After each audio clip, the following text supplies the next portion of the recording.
Assalamualaikum warahmatullahi wabarakatuh. Perkenalkan, kami dari kelompok 4 yang beranggotakan saya sendiri Rifdari Haratulaish, Kanya Ningganis, Lukman Dafa Habsoro, dan Syafira Fardila Rahmadiani. Pada kesempatan kali ini kami akan mempresentasikan hasil analisis yang kami lakukan terhadap PT Fast Food Indonesia Tbk atau yang lebih dikenal dengan KFC Indonesia. Profil perusahaan PT Fast Food Indonesia atau yang lebih dikenal dengan KFC Indonesia merupakan perusahaan publik yang bergerak dalam bidang retail makanan cepat saji dan bermarkas di Jakarta, Indonesia. Sebagai pemegang hak waralaba tunggal untuk merek KFC di Indonesia, PT Fast Food Indonesia Tbk didirikan oleh keluarga Gelail pada tahun 1978. Kemudian pada tahun 1979, perseroan mendapatkan akuisisi waralaba dengan pembukaan gerai pertama pada bulan Oktober di Jalan Melawai di Jakarta. Pembukaan gerai pertama terbukti sukses dan diikuti dengan pembukaan gerai-gerai selanjutnya di Jakarta dan ekspansi hingga ke sejumlah kota besar lainnya di Indonesia, antara lain Bandung, Semarang, Surabaya, Medan, Makassar, dan Manado.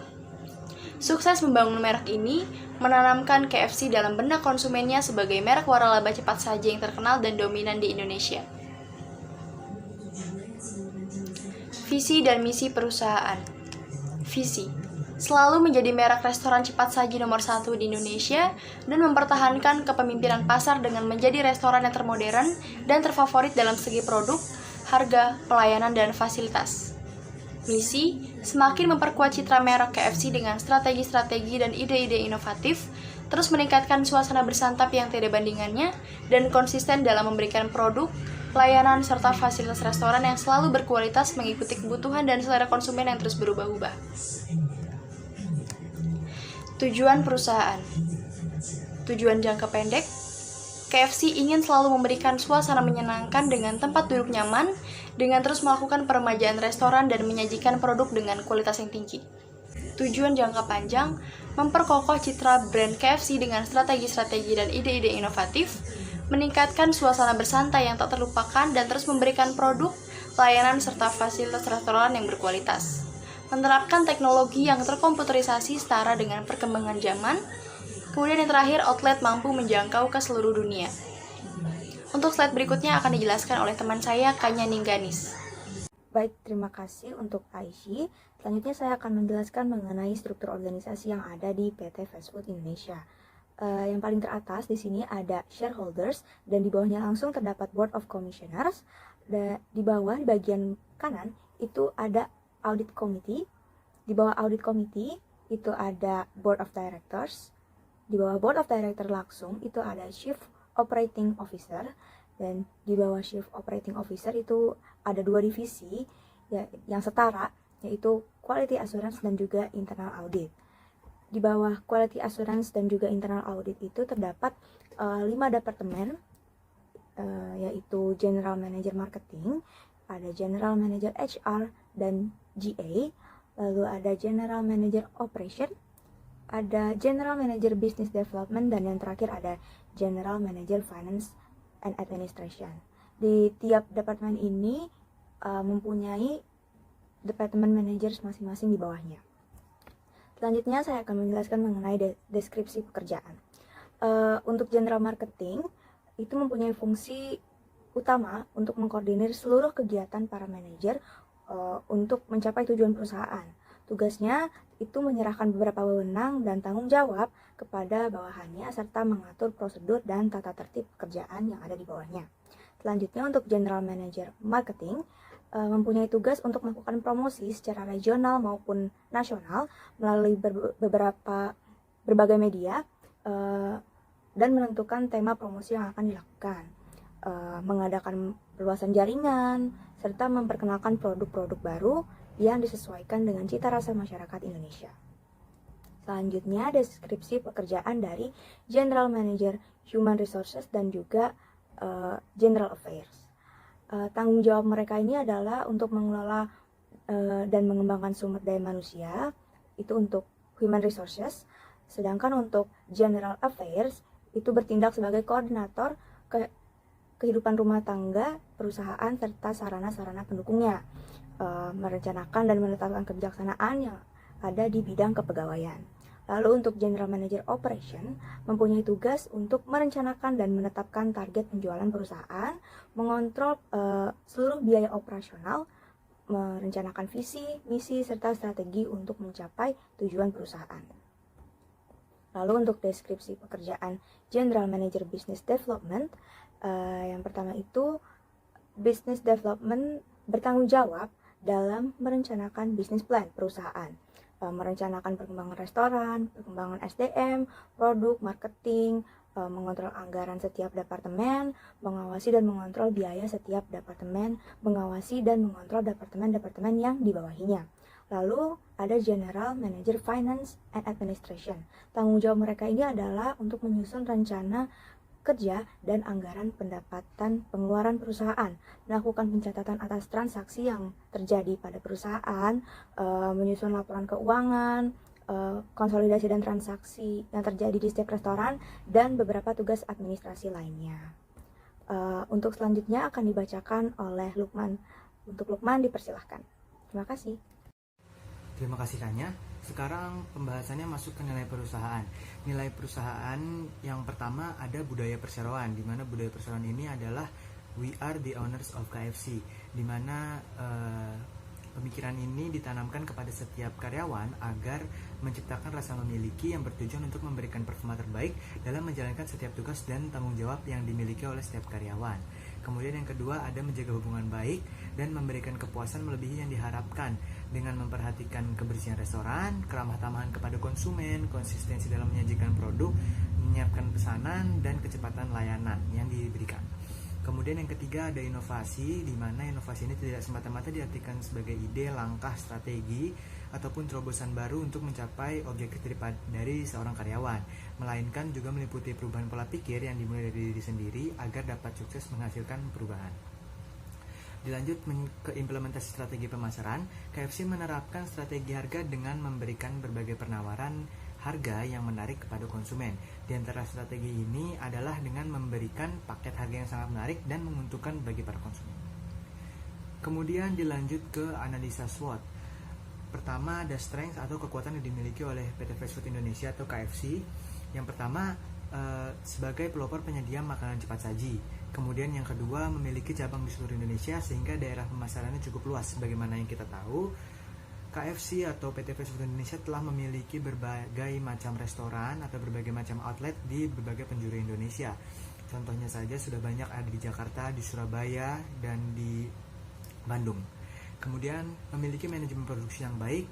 Yang keempat memiliki brand resmi yang terkenal di seluruh dunia. Bagaimana yang kita tahu bahwa KFC ini berasal dari Amerika. Kemudian pelayanan yang cepat dan ramah. Kemudian kelemahan apa yang dimiliki oleh PT Fast Food Indonesia atau KFC? Yang pertama, ada beberapa menu yang harganya kurang terjangkau bagi masyarakat kelas bawah. Juga KFC ini tidak memperhatikan nilai gizi. Sebagaimana yang kita tahu, mengkonsumsi ayam berlebihan itu tidak baik bagi tubuh, apalagi dengan mengkonsumsi kulit yang berlebihan. Kemudian dengan memiliki brand yang sudah terkenal, nama perusahaan bisa saja digunakan tanpa izin. Yang keempat, makanan fast food umumnya mengandung bahan kimia. Kemudian karyawan yang kurang ramah kepada konsumen. Sering kita temui bahwa ada beberapa kasir di KFC ataupun di restoran-restoran lain yang tidak ramah kepada konsumen. Kemudian peluang apa yang dimiliki oleh PT Fast Food Indonesia? Yang pertama, mengembangkan jenis varian yang lain, antara lain dalam bentuk penyajian dan rasa yang baru. Di sini KFC bisa mengembangkan berbagai macam jenis masakan atau menu yang baru dengan cita rasa yang baru sehingga masyarakat yang mengunjungi KFC dapat mencoba wajah atau rasa baru yang dimiliki oleh KFC. Kemudian yang kedua bisa dijadikan bisnis waralaba yang bisa menjadi pemasukan dari penjualan brand dan sistem manajemennya. Kemudian yang ketiga mengembangkan beberapa franchise kecil untuk masyarakat kelas bawah. Nah, di sini KFC bisa membuka cabang kecil dengan gerobak atau semacamnya untuk masyarakat kelas bawah yang ingin berjualan atau memulai bisnis kecil. KFC bisa masuk di situ dan memberikan sebuah franchise yang bisa dipilih oleh masyarakat. Kemudian yang keempat, membuka beberapa cabang baru di tempat yang memungkinkan banyak pembeli. Kemudian yang kelima, mengembangkan teknik pemasaran dengan lebih baik lagi. Kemudian ancaman apa yang dimiliki oleh PT Fast Food Indonesia atau KFC? Yang pertama, banyak pesaing lain yang menciptakan makanan cepat saji. Sebagaimana yang kita tahu, banyak restoran-restoran cepat saji juga yang menyajikan makanan berjenis ayam goreng seperti McDonald, Texas, ataupun AW. Kemudian kelangkaan bahan baku ayam berkualitas. Jika ayam yang dihasilkan tidak berkualitas, maka ayam tersebut tidak dapat digunakan untuk sebagai bahan masak dari KFC. Sehingga kelangkaan bahan baku ayam sangat menjadi ancaman yang paling berbahaya bagi KFC. Kemudian yang ketiga, masyarakat takut mengkonsumsi ayam karena merebaknya virus flu burung. Ya, di sini virus flu burung itu sangat ditakuti oleh masyarakat, di mana virus flu burung itu merupakan berasal dari para unggas, khususnya ayam yang termasuk unggas. Maka dari itu ada kemungkinan jika merebaknya kembali flu burung, maka akan menurunkan minat masyarakat untuk makan di KFC. Kemudian banyak masyarakat yang mulai meninggalkan junk food dan memilih beralih ke makanan sehat. Di sini ancaman yang keempat bisa dijadikan sebuah dorongan kepada KFC untuk dapat menyajikan makanan yang sehat meskipun berbahan dasar ayam tapi tidak terkesan junk food. Kemudian yang kelima, banyak pedagang kaki lima yang menjual fried chicken dengan harga murah. Di sini KFC perlu memperbarui lagi resepnya sehingga masyarakat dapat merasakan perbedaan antara fried chicken yang ada di pinggir jalan dan fried chicken yang dihasilkan oleh KFC. Sekian dari saya, silakan selanjutnya Syafira. Baik, terima kasih Lukman.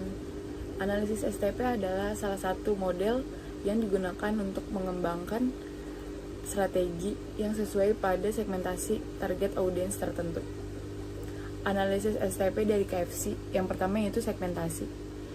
KFC menawarkan produk berbeda seperti Happy Meal yang memberikan mainan gratis kepada anak-anak. KFC juga membuat lingkungan yang cocok bagi siswa agar mereka lebih nyaman ketika makan di tempat KFC. Yang kedua yaitu targeting. Target dari KFC yaitu pria dan wanita, anak-anak, mahasiswa, dan keluarga. Mereka juga membuat KFC sebagai tempat bersantai dan bahkan hiburan. Dan yang ketiga yaitu positioning. KFC diarahkan sebagai restoran keluarga, dimulai di posisi anak-anak dengan memperkenalkan iklan baru, mainan dengan produk Happy Meal. Selanjutnya saya akan membahas tentang bauran pemasaran atau 7P. Yang pertama yaitu promotion. KFC melakukan serangkaian promosi melalui berbagai media, seperti iklan di televisi, koran, pamflet, website KFC, dan spanduk yang dipasang di jalan raya atau outlet-outlet KFC lainnya.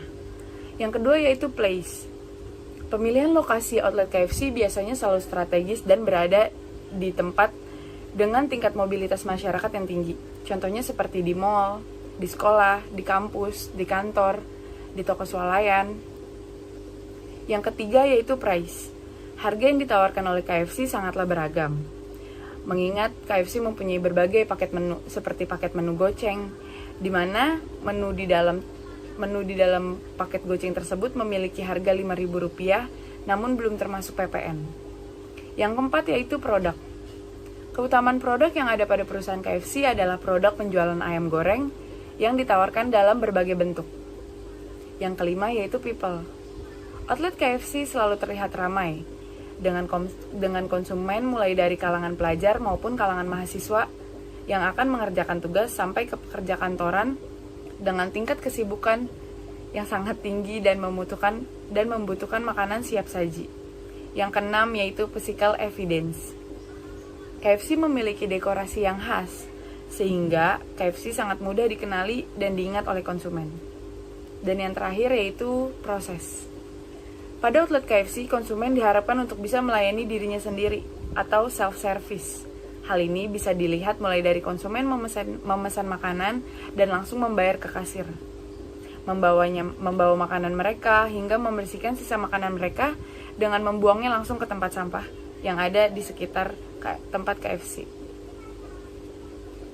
Baik, selanjutnya akan saya kembalikan ke IC. Baik, sekian presentasi dari kelompok kami. Kurang lebihnya mohon maaf. Terima kasih. Wassalamualaikum warahmatullahi wabarakatuh. Assalamualaikum warahmatullahi wabarakatuh. Kami dari kelompok 4 ingin mempresentasikan bauran pemasaran di PT Fast Food Indonesia atau yang bisa lebih dikenal dengan KFC Indonesia.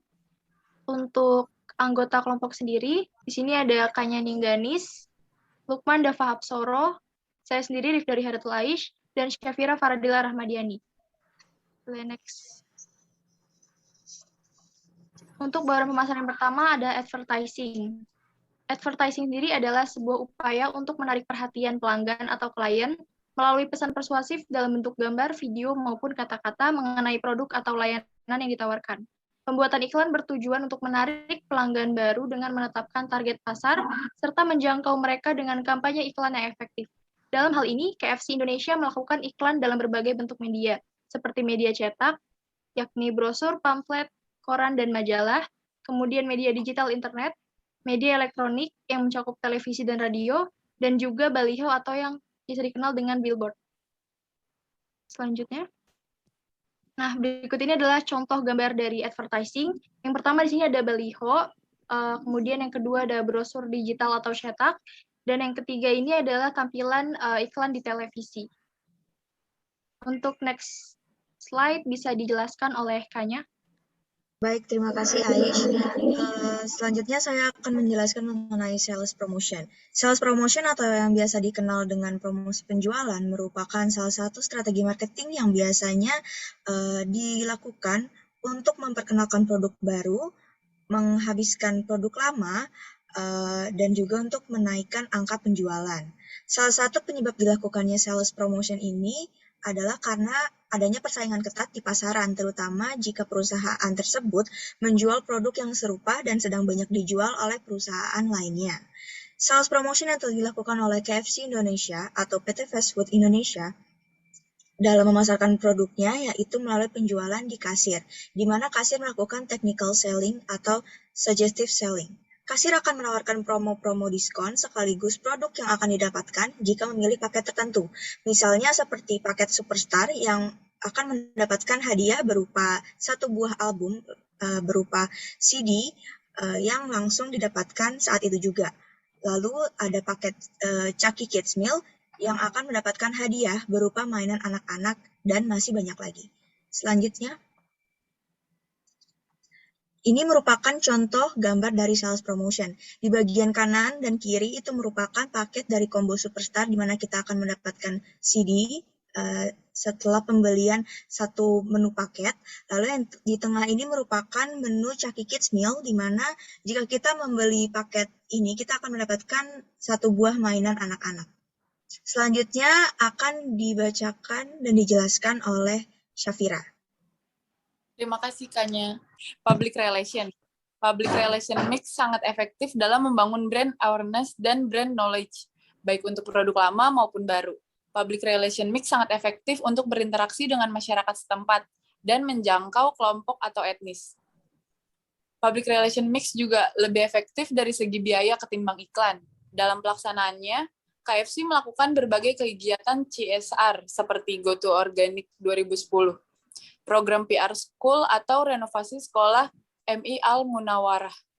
KFC peduli gempa buka puasa bersama di panti asuhan, di mana kegiatan-kegiatan tersebut bertujuan untuk menjalin hubungan baik dengan masyarakat dan lingkungan sekitar, sehingga nantinya mampu membangun citra positif PT Fast Food Indonesia di kalangan masyarakat.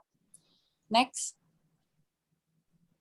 Ini adalah contoh gambar kegiatan public relation, yaitu seperti KFC peduli atau menjalankan kegiatan bakti sosial lainnya. Selanjutnya akan dilanjutkan oleh Lukman. Baik, terima kasih Syafira. Kemudian kita masuk ke personal selling. Personal selling ini merupakan metode penjualan yang dipersonalisasi yang menggunakan interaksi orang ke orang antara perwakilan penjualan dan calon pelanggan untuk mempengaruhi keputusan pembelian pelanggan. Personal selling merupakan alat penjualan penting dalam menjual penawaran yang kompleks dan teknis yang memerlukan kontak manusia, personalisasi, persuasi, dan komunikasi yang cepat. Kasir yang berada di setiap outlet KFC termasuk ke dalam jenis penjualan personal atau personal selling, di mana para konsumen dan kasir dapat saling berinteraksi ketika konsumen melakukan pemesanan. Seperti yang kita ketahui, kasir dapat mempengaruhi keputusan pembelian konsumen. Misalnya, ketika kasir merekomendasikan sebuah menu terbaru, paket termurah, ataupun menu favorit kepada para konsumen. Komunikasi pun seringkali berjalan dengan cepat. Kemudian ada contoh gambar dari personal selling. Jadi di kedua gambar ini adalah gambar yang menampilkan bahwa kasir dari outlet restoran KFC sedang menyarankan atau memberikan promo atau paket-paket yang bisa dibeli oleh para konsumen. Selanjutnya akan dilanjutkan kembali oleh IC. Baik, terima kasih Lukman. Selanjutnya kita masuk ke direct marketing. Nah, direct marketing sendiri merupakan sebuah strategi pemasaran yang mengandalkan komunikasi atau distribusi langsung dari pemasar ke konsumen. Strategi ini dapat dilakukan secara tatap muka dengan bertemu konsumen langsung ataupun melalui media komunikasi seperti telepon, SMS, ataupun email. Direct marketing tidak melibatkan media iklan sehingga dapat langsung merespons pelanggan. Sebagaimana kita ketahui bahwa KFC memiliki outlet yang tersebar di berbagai penjuru dunia. KFC pun menyediakan fasilitas pesan antar di mana konsumen dapat secara langsung menghubungi kontak KFC untuk memesan produknya. Dalam hal ini terjadi sebuah distribusi langsung antar pemasar, yaitu KFC dengan konsumen. Nah, berikut ini adalah contoh gambar dari direct marketing. Di sini merupakan salah satu gambar dari outlet KFC, dan yang di sebelahnya ini adalah salah satu deliver dari KFC pesan antar. Untuk slide berikutnya akan dijelaskan oleh Kanya. Baik, terima kasih Aish. Saya akan menjelaskan mengenai interactive marketing. Apa itu interactive marketing? Menurut Kotler dan Keller, 2012, pemasaran interaktif atau interactive marketing adalah kegiatan dan program online yang dirancang untuk melibatkan pelanggan atau prospek dan secara langsung atau tidak langsung meningkatkan kesadaran, memperbaiki citra, atau menciptakan penjualan produk dan jasa. Kegiatan yang dilakukan KFC Indonesia salah satunya dalam interactive marketing yaitu KFC membuat sesi nonton bareng atau biasa dikenal dengan nobar, pertandingan bola. Dalam kegiatan ini, KFC akan menyediakan tempat serta layar proyektor untuk customer menonton bola beramai-ramai. Acara nobar ini akan mereka laksanakan ketika ada pertandingan bola yang bergengsi, misalnya seperti FIFA World Cup. Slide selanjutnya boleh. Nah, ini merupakan contoh gambar dari interactive marketing KFC. Yang di kiri ini merupakan poster di mana mereka mengumumkan bahwa mereka akan melakukan nonton bareng di gerai KFC yang biasanya mereka bagikan di media sosial mereka. Lalu yang di kanan ini adalah situasi ketika nonton bareng tersebut. Slide selanjutnya akan dijelaskan oleh Vira. Terima kasih, Kanya. Ya, selanjutnya masuk kesimpulan. Berdasarkan segala hal yang telah disampaikan di atas, PT Fast Food Indonesia merupakan sebuah perusahaan makanan yang sangat serius dalam memasarkan produknya. Dapat dilihat dari berbagai hal yang telah dilakukan oleh KFC untuk memasarkan produknya, mulai dari promosi terang-terangan hingga melewati bakti sosial sekalipun. Setiap aspek telah dipenuhi, sehingga hasilnya dapat dirasakan atau dapat dilihat oleh konsumen maupun bagi perusahaan itu sendiri. Slide selanjutnya akan dibacakan oleh Lukman. Ya, baik. Terima kasih, Syafira. Terakhir adalah saran. Saran untuk perusahaan adalah untuk seterusnya perusahaan harus tetap konsisten dalam melakukan pemasaran atau marketing kepada konsumen melalui hal-hal yang telah dipaparkan tadi di atas. KFC juga dirasa perlu untuk lebih meningkatkan kembali kualitas dari marketing produknya ke arah yang lebih digital. Maksudnya di sini adalah dengan memanfaatkan media-media sosial yang sedang hits seperti TikTok, Instagram, dan yang lainnya, dengan mempromosikan promo-promo menariknya sehingga lebih menarik untuk dibeli oleh konsumen. Selanjutnya kembali lagi ke IC. Baik, terima kasih Lukman. Baik, sekian presentasi dari kami kelompok 4. Kurang lebihnya mohon maaf. Wassalamualaikum warahmatullahi wabarakatuh.